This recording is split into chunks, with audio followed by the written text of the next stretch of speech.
다비다 다시 살아나다. 다비다 다시 살아나다. 존경받는 신학자이자 한신대학교 학장을 역임하셨던 고 김정준 목사님이 쓴 내가 죽는 날이라는 시가 있습니다. 내가 죽는 날, 내가 죽는 날에 비가 와도 좋다. 그것은 나의 죽음을 상징하는 슬픔의 눈물이 아니라 예수의 보혈로 내 죄 씻음을 받는 감격의 눈물이기 까닭에, 내가 죽는 날에 바람이 불어도 좋다. 그것은 내 모든 이 세상 시름을 없이 하고 하늘나라로 올라가는 내 길을 준비함이기 때문에, 내가 죽는 날은 눈이 부시도록 햇빛이 비치어도 좋다. 그것은 영광의 주님 품 안에 안긴 그 얼굴의 광채를 보여줌이라. 내가 죽는 시간은 밤이 되어도 좋다. 캄캄한 하늘이 내 죽음이라면 저기 빛나는 별의 광채는 새 하늘에 옮겨진 내 눈동자이어라. 오, 내가 죽는 날, 나를 완전히 주님의 것으로 부르시는 날, 나는 이 날이 오기를 기다리노라. 다만 주님의 뜻이라면 이 순간에라도 닥쳐오기를, 번개와 같이 닥쳐와 번개와 같이 사라지기를, 그 다음은 내게 묻지 말아다오. 내가 옮겨진 그 나라에서만 내 소식 알 수 있을 터이니, 내 얼굴 볼 수 있을 터이니. 고 김정준 목사님은요, 살아생전에 항상 자신이 죽는 날에는 찬송가 228장인 저 좋은 낙원 이르니를 끝까지 불러주고 요한계시록 20장 이하를 끝까지 읽어줄 것을 당부하셨습니다.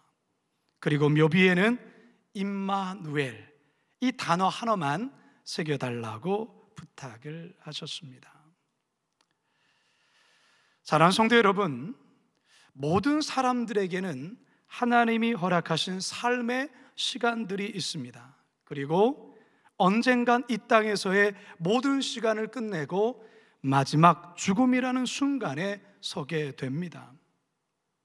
따라서 죽음은 막연히 누군가에게 언젠가 있게 될 일이 아니라 오늘 또는 내일 나에게도 있게 될 일이라는 것을 우리 그리스도인은 항상 인지하며 살아가야 합니다.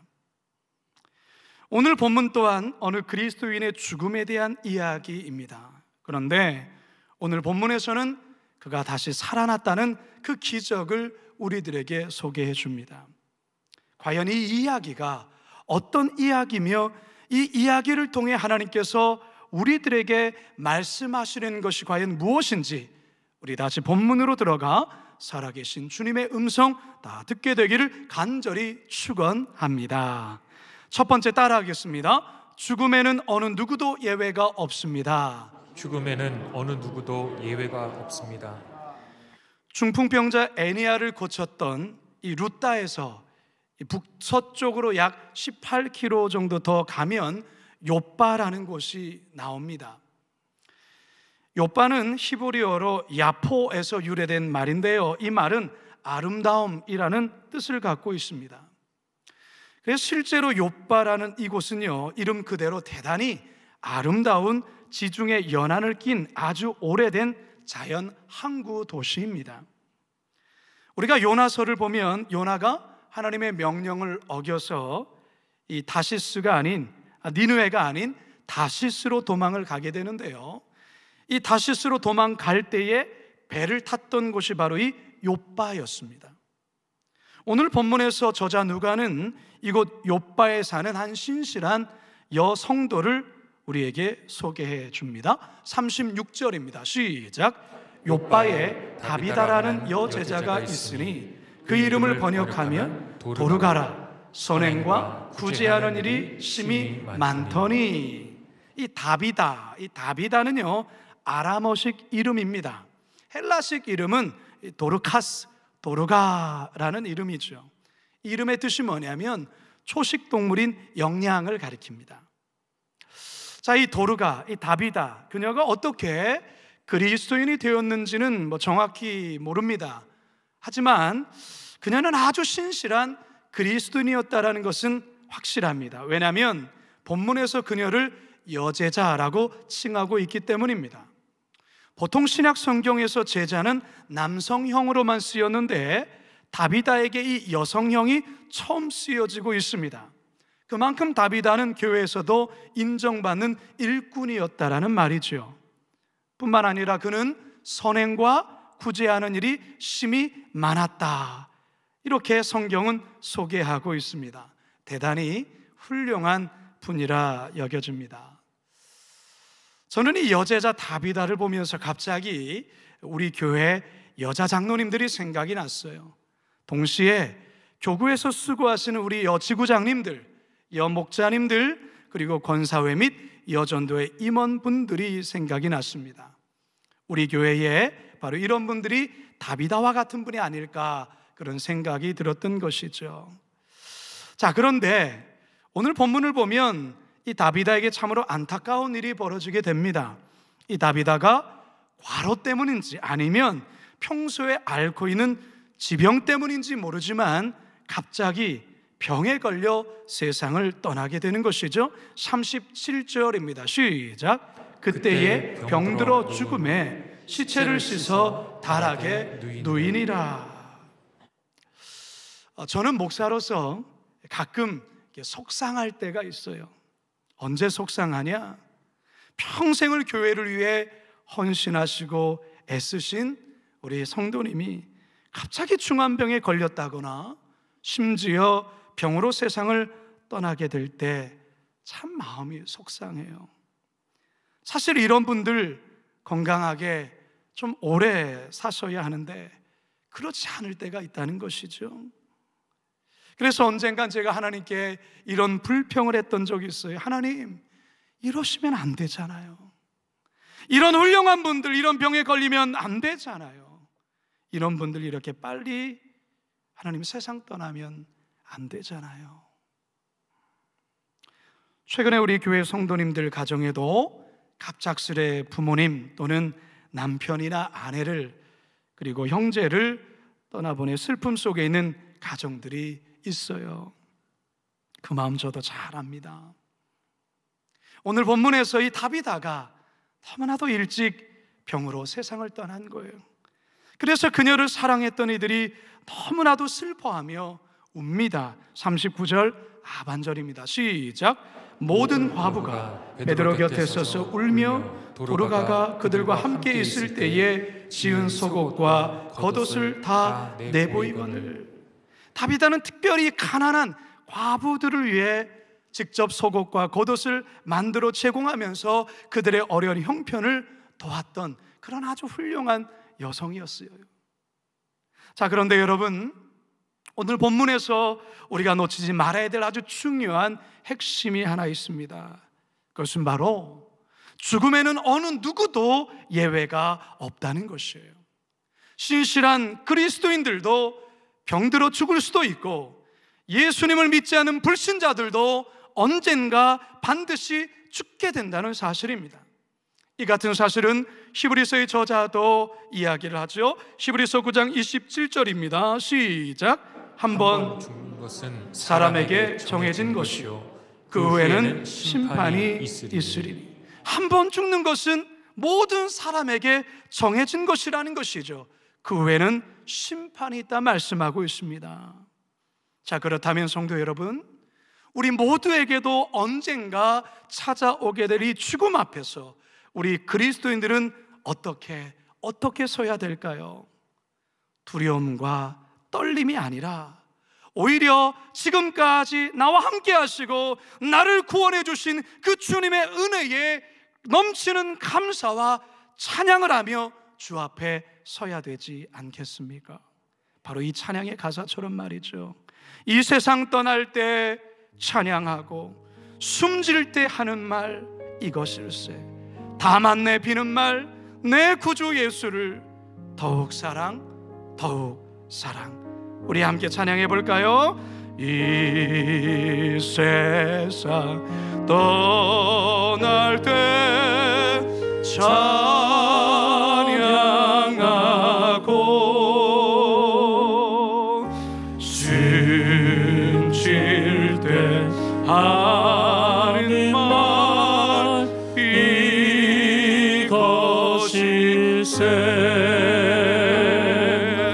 다만 내 비는 말 내 구주 예수를 더욱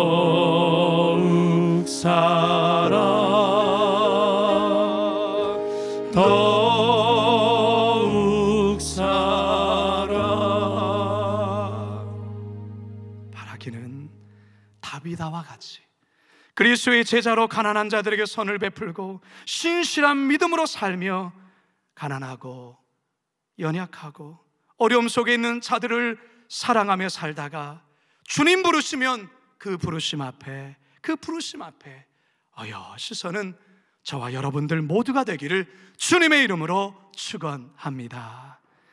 두 번째 따라 하시겠습니다. 죽음에서 다시 살아나는 길이 있습니다. 죽음에서 다시 살아나는 길이 있습니다. 루다에 머물고 있는 베드로에게 욥바의 제자 두 사람이 찾아옵니다. 그리고 자신들과 함께 욥바로 함께 가주시기를 간절히 요청을 해요. 38절입니다. 시작. 루다가 욥바에서 가까운지라 제자들이 베드로가 거기 있음을 듣고 두 사람을 보내어 지체 말고 와달라고 간청하여. 아마도 이 욥바의 제자들은 얼마 전에 루다에서 일어난 애니야의 치유 사건을 들었던 것 같아요. 사도 베드로가 이 욥바에 와서 다비다를 위해 기도해 준다면 다비다에게도 어떤 놀라운 기적이 일어나지 않을까 하는 기대감으로 베드로를 찾아갔던 것입니다. 우리는 이 대목에서 욥바의 성도들이 얼마나 다비다를 사랑했는지를 엿볼 수가 있어요. 이미 죽었는데도 어떻게든 이 다비다를 살려보려는 그 간절함이 이 성도들의 모습 속에서 느껴지는 것이죠. 결국 사도 베드로는 이들의 요청을 수락하고 곧장 욥바로 갑니다. 욥바에 도착한 베드로는 다비다의 시신이 눕혀져 있는 다락으로 올라가는데요, 바로 여기서 아주 놀라운 역사가 나타납니다. 우리 40절, 41절 상반절 시작. 베드로가 사람을 다 내보내고 무릎을 꿇고 기도하고 돌이켜 시체를 향하여 이르되 다비다야 일어나라 하니 그가 눈을 떠 베드로를 보고 일어나 앉는지라. 베드로가 손을 내밀어 일으키고 할렐루야. 여러분, 이 장면, 이 베드로가 다비다를 살리는 이 장면, 어디서 많이 본 장면처럼 느껴지지 않으신가요? 한번 맞춰보세요. 예수님이 회당장 야이로의 딸을 살리신 장면과 놀라울 정도로 흡사합니다. 마가복음 5장 41, 42절입니다. 시작. 그 아이의 손을 잡고 이르시되 달리다 굼 하시니 번역하면 곧 내가 내게 말하노니 소녀야 일어나라 하심이라. 소녀가 곧 일어나서 걸으니. 아마도 베드로는 예전에 죽었던 소녀가 다시 살아난 이 기적을 직접 목도하였기에 그때 자신이 본 그대로 바나바에게 행하고 있는 것 같아요. 먼저 베드로는 사람들을 그 방에서 모두 내보냅니다. 그런 다음에 베드로는 무릎을 꿇고 기도하지요. 그리고 다비다를 향해서 명령합니다. 다비다야 일어나라. 여러분, 이 말을 아람어로 하면 다비다 굼이에요. 다비다 굼. 예수님께서 야이로의 딸에게 어떻게 명령하죠? 달리다 굼이라고 하죠. 달리다 굼. 이 굼이라는 게 일어나라라는 거예요. 이 다비다 굼, 다비다야 일어나라. 달리다 굼, 소녀야 일어나라 라는 아람어예요. 다비다야 일어나라 라는 이 명령 앞에 이 다비다가 눈을 뜹니다. 베드로는 깨어나니 다비다의 손을 잡아 일으켜 세우는데요, 이 또한 예수님이 소녀에게 행한 행위와 너무나도 유사하죠.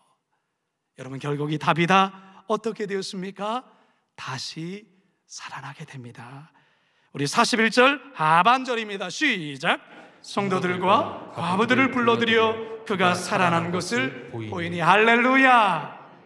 여러분 얼마나 감격스럽고 기뻐했겠어요. 조금 전만까지만 해도 애통하며 슬퍼했던 이 모든 성도들이 이제는 너무나도 기뻐서 감격의 눈물을 흘리고 있어요. 성도 여러분, 지금까지 우리가 사도행전을 1장에서 9장까지 우리가 살펴보고 있는데요, 치유의 기적들은 여러 번 등장했어요. 그러나 죽은 자가 다시 살아나는 기적은 없었어요. 그런데 오늘 본문에서 처음으로 죽은 자가 다시 살아나고 있어요. 그런데 여러분, 오늘 본문에서 이 다비다가 다시 살아나는 이 사건은 베드로가 죽은 자를 살렸다라는 이 대단한 능력자가 되었다라는 것을 우리에게 말하려는 것이 아니에요. 이 사건의 초점은 사망 권세가 예수님의 부활로 말미암아 정복되어진 것처럼 이제는 믿는 성도들과 몸된 교회를 통해서도 동일하게 정복된 것임을 보여주는 상징적인 사건이라는 것입니다. 할렐루야. 더욱이 예루살렘 교회를 비롯해 온 유대 교회와 사마리아 교회들에게도 사망 권세를 이길 능력과 부활의 권세가 주어졌다는 것을 보여주는 놀라운 사건이라는 것입니다. 그래서 사도 바울은 고린도전서 15장을 통하여 이렇게 선언하고 있습니다. 고린도전서 15장 55절 57절입니다. 시작. 사망아, 너의 승리가 어디 있느냐? 사망아, 내가 쏘는 것이 어디 있느냐? 사망이 쏘는 것은 죄요, 죄의 권능은 율법이라. 우리 주 예수 그리스도로 말미암아 우리에게 승리를 주시는 하나님께 감사하노니. 할렐루야. 사망의 권세에서 우리에게 승리를 주시는 하나님께 감사하노니, 죽음의 권세 속에서 우리에게 승리를 주신 하나님께 감사하노니. 할렐루야. 성도 여러분, 우리에게 이와 같은 놀라운 은혜와 능력을 주셨다라는 것이에요. 혹시 여러분들 가운데 어떤 상황으로 인해 죽음의 두려움과 불안함 속에 있는 분들 계십니까? 이 시간 베드로의 선포가 우리 모두를 향한 선포임을 믿으시기 바랍니다. 다비다 쿰, 달리다 쿰, 성도여 일어나라. 사망 권세를 이기시고 다비다를 살리신 그 부활의 능력으로 우리 성도 여러분 모두가 다시금 일어나시고 살아나시는 우리 모든 성도 되시길 주님의 이름으로 축원합니다. 마지막 세 번째 따라 하시겠습니다. 부활신앙을 붙들며 살아가야 합니다. 부활신앙을 붙들며 살아가야 합니다.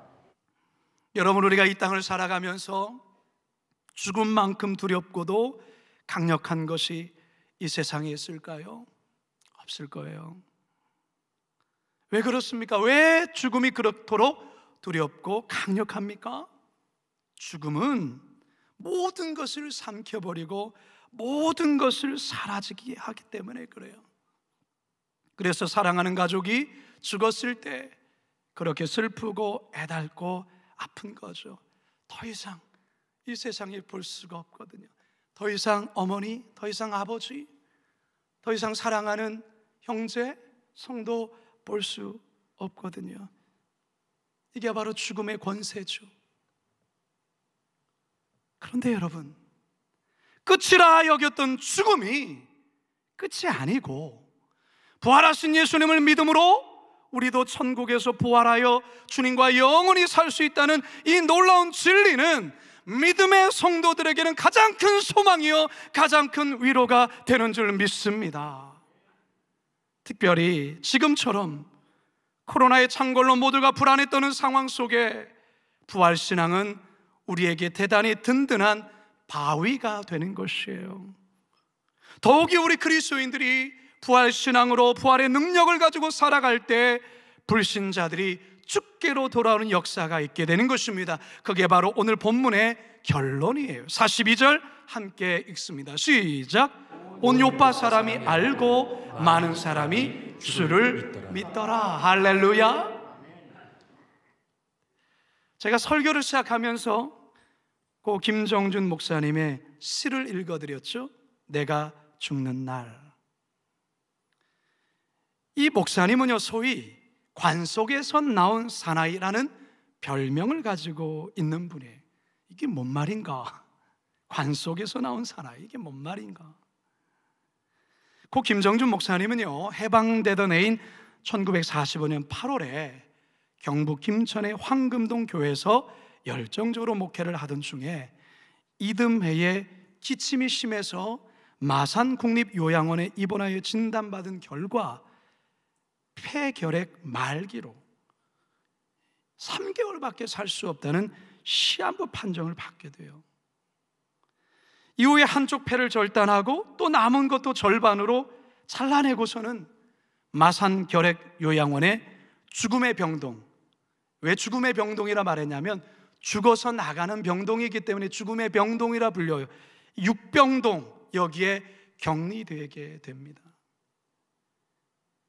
그 일제강점기 시대의 그 일제의 심한 박해를 받으면서도 신앙을 끝까지 지켰고 교회를 위해서 그동안 목숨 걸고 열심히 일했는데 30대의 꽃다운 나이에 폐병으로 죽어야 한다는 이 같은 사실이 도무지 받아들일 수가 없는 거예요. 너무나도 화가 나고 너무나도 하나님이 원망스러워서 더 이상 성경도 찬송도 부르지 않겠다고 성경과 찬송을 집어 던져버려요. 신앙을 포기하려는 마음도 먹게 됩니다.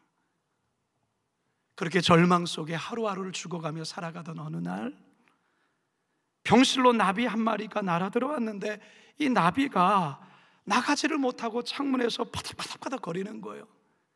그것을 바라보니까 꼭 자기 신세와 같이 불쌍하게 보이는 거죠. 그걸 붙잡아 밖으로 날려보내려고 하는데 이 나비는 잡히지 않으려고 턱도 파닥거리며 몸부림을 치는 거예요. 그러다 날개가 찢기는 거죠. 다가가기만 하면 이 나비가 계속해서 안 잡히려고 격렬하게 퍼덕거리다가 계속 날개가 찢어지는 거예요. 그러다 지쳐서 꼼짝하지 못하게 된 것입니다. 그제서야 목사님은 나비를 잡아서 창밖으로 내놓았더니 금세 날아가 버렸어요. 바로 그때 섬광처럼 큰 깨달음이 느껴지는 거예요. 이 어리석은 나비가 자기의 모습처럼 보이더라는 것이죠. 하나님의 손길이 계속해서 나를 도우시려고 다가오지만 자기는 계속해서 거절하고 그저 원망만 하고 있다는 사실을 깨닫게 된 거예요. 그래서 그는 던져버렸던 성경과 찬송가를 다시 집어들고 예배하며 눈물로 하나님께 찬송하며 회개하기 시작합니다. 그리고 자신의 삶을 하나님께 맡기기로 합니다. 그러자 마음이 평안에 찾아오게 됐어요. 그 이후로부터 찬송하고 예배하는데 폐병에 있는 그 환우들이 계속해서 자기를 찾아오는 거예요. 목사님을 찾아오는 거예요. 함께 예배를 드렸어요. 근데 너무 많이 들어오니까 거기 너무 가득 차게 된 것이죠. 그래서 병원의 협조를 얻은 공간에 결핵 환자들 가득히 모여서 함께 예배 드렸는데 그럼에도 불구하고 매일마다 한 사람, 두 사람 죽어나가는 모습을 보자 어느 날 목사님은 하나님께 절규하며 이렇게 기도합니다. 하나님, 왜 나를 이렇게 하셨습니까? 주의 일을 하겠다는데 왜 이렇게 하셨습니까? 그렇게 절규하며 이렇게 울며 기도하자 그의 내면에 이런 하나님의 음성이 들려오는 거예요. 종아, 내가 여기에 온 목적이 있다. 병에 걸렸기 때문에 온 것만이 아니다. 사람들을 돌봐라. 이 하나님의 음성을 듣게 돼요. 김정준 목사님은 그때부터 생명 주신 분도 하나님이시요 생명을 가져가실 분도 하나님이시기에 내가 얼마를 살든 주를 위해 살다 죽겠다고 그렇게 다짐을 합니다. 그때부터 이 목사님 자기보다 더 힘든 환자의 수발을 돕기 시작해요. 음식을 먹여주고 대소변을 받아내고 함께 기도하고 찬송하고 하루 3번씩 성경을 읽어줬어요. 무엇보다 천국을 가르쳤어요. 때로는 임종 예배를 함께 드리기도 했어요. 그렇게 3년을 섬기게 된 거예요. 3개월만 산다라고 했는데 3년을 그렇게 산 거죠. 그런데 더욱더 놀라운 기적이 시작됩니다. 점점 병이 낫더니만 죽어서 나간다는 그 병동, 죽음의 병동, 육병동에서 조금 나은 자들이 입원해 있는 오병동으로 옮기고, 또 조금 있다가 사병동으로 옮기고, 조금 있다가 삼병동, 이병동, 일병동에 있다가 마침내 퇴원하게 됩니다. 이후로 김정준 목사님은 스스로를 관 속에서 나온 사나이, 그렇게 스스로를 불렀던 것이죠. 여러분, 화면에 보시는 이분이 고 김정준 목사님이셔요. 이 목사님은 남은 폐 4분의 1만 가지고 30년간을 더 살게 되었는데요, 영국 에딘버러 대학교에서 시편 연구로 신학 박사 학위를 받으시고, 연세대학교 교수로, 그리고 한신대학교 학장으로 봉직하다가 67세의 나이에 하나님의 부름을 받게 됩니다. 여러분, 참 놀랍지 않습니까? 평생을 부활신앙을 든든히 붙들며 사신 분의 하나의 모델이라 할 수 있습니다. 성도 여러분, 이제 저는 말씀을 마치려 합니다. 작년 보고에 의하면 우리나라 평균 수명이 남성은 80.5세이고 여성은 86.5세로 조사된, 여성분들이 6년을 더 오래 산다는 말입니다. 그래서 대한민국 평균 이 수명이 83.5세로 나왔어요. 여러분, 이 평균 수명에 지금 여러분들의 나이를 한번 빼보십시오. 앞으로 몇 년 정도 더 살지 수치가 나오겠죠. 이보다 더 넘으셨습니까? 감사헌금 하시기 바랍니다. 성도 여러분, 저는 매주일 광고 시간대마다 우리 교인 중에 돌아가신 분의 장례 광고를 알려드리곤 합니다. 오늘도 장례 광고가 있었죠. 성도 여러분, 여러분도 혹시 언젠가 여러분 자신의 이름이 장례 광고에 나올 수 있다는 것을 생각해 보신 적이 있습니까? 장례식장에 영정사진이 놓여진 그곳에 여러분 자신의 사진이 걸릴 날도 있겠다는 것 생각해 보셨습니까?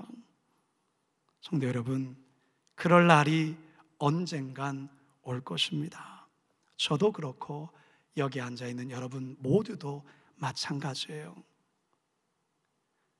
성도 여러분, 언젠간 우리 모두에게 찾아오게 될 그 죽음의 순간 앞에서 우리는 어떠한 태도와 자세를 가지고 살아가야 할까요?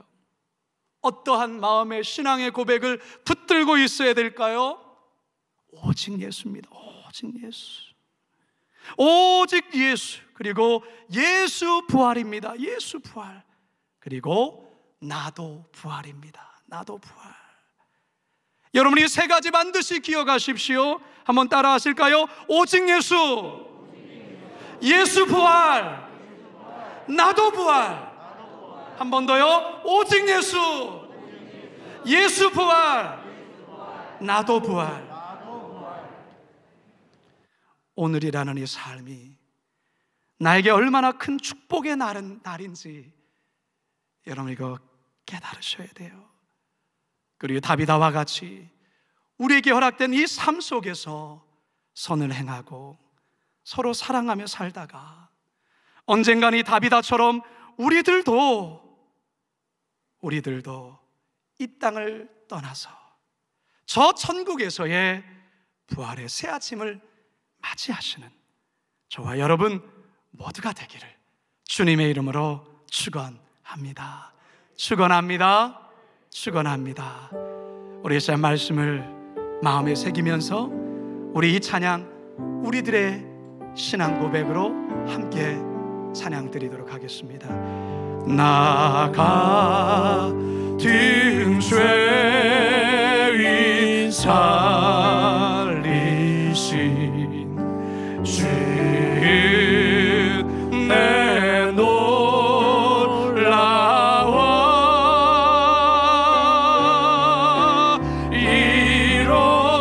이뤘던 생명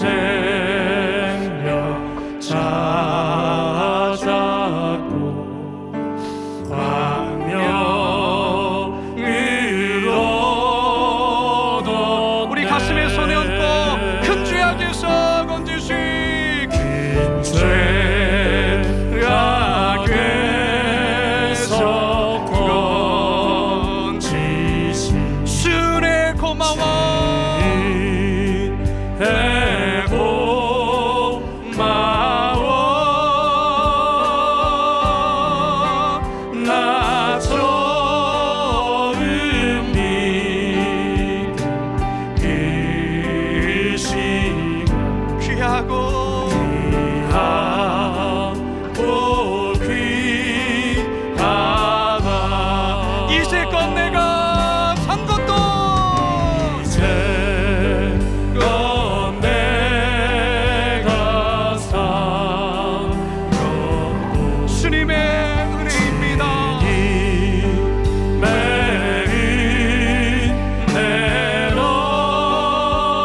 주를 위해 헌신하며 선한 일을 많이 했더니 답이다. 너무나도 일찍, 너무나도 아쉽게 세상을 떠납니다. 사랑하는 여러분, 우리들도 언젠간 죽음 앞에 서게 됩니다. 사랑하는 성도 여러분, 그 죽음 앞에 섰을 때 여러분은 어떠한 모습으로, 어떤 마음가짐으로 그 죽음 앞에 설 것 같습니까? 사랑하는 여러분, 우리를 위하여 십자가에 죽으시고 피 흘리시고 우리를 저 영원한 천국으로 인도하실 그 예수 그리스도의 그 은혜 앞에 그 부활신앙 붙잡고 서야 되지 않겠습니까? 이 시간 우리 함께 기도합시다. 하나님, 세상 먹고 사는 것에 너무나도 몰두한 나머지 하나님, 저 영원한 천국을 바라보며 살아가는 삶을 잠시 잊고 살 때가 너무나도 많았어요. 주님 용서하여 주십시오. 하나님, 저 영원한 천국을 날마다 주시하며 주목하며 하나님, 이 땅의 삶이 힘들지라도 고난이 있을지라도 부활의 소망 갖고 믿음으로 살아가는 제가 되게 하여 주시옵소서. 앞서가신 믿음의 선배들 이후에 저 천국에서 다시 만날 그날을 바라보며 하나님, 우리에게 주어진 이 삶을 생명 다해 기쁨으로 살아가는 자 되게 하여 주옵소서라고 우리 다시 주님 한번 부르짖고 함께 기도합니다. 주여, 살아계신 아버지 하나님, 이 시간 하나님 앞에 기도합니다. 하나님, 참으로 하나님 아버지, 오늘 이 다비다의 죽음과 하나님 아버지 그의 소생을 통하여 다시 살아난 다비다를 통하여 오늘 하나님께서 우리에게 들려주신 이 놀라운 말씀을 감사합니다. 주님, 우리도 언젠가 죽음 앞에 설 줄로 믿습니다. 하나님, 우리 모두는 죽음 앞에 서게 될 줄로 압니다. 그러나 그때에 하나님 아버지의 주를 믿는 그 믿음으로, 그 신앙으로 오직 예수 부활, 나도 부활, 이 신앙을 붙들고 그 앞에 설 수 있도록 주님 인도하여 주시옵소서. 사랑의 하나님, 오늘 본문의 말씀을 보면서 다시 우리 자신을 돌아봅니다.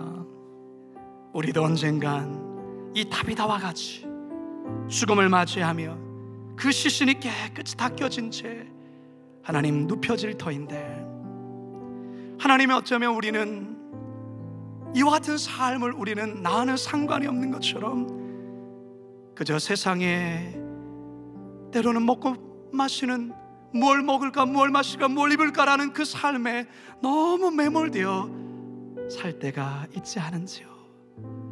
하나님, 다시금 영원한 저 천국을 바라보게 하여 주시옵소서.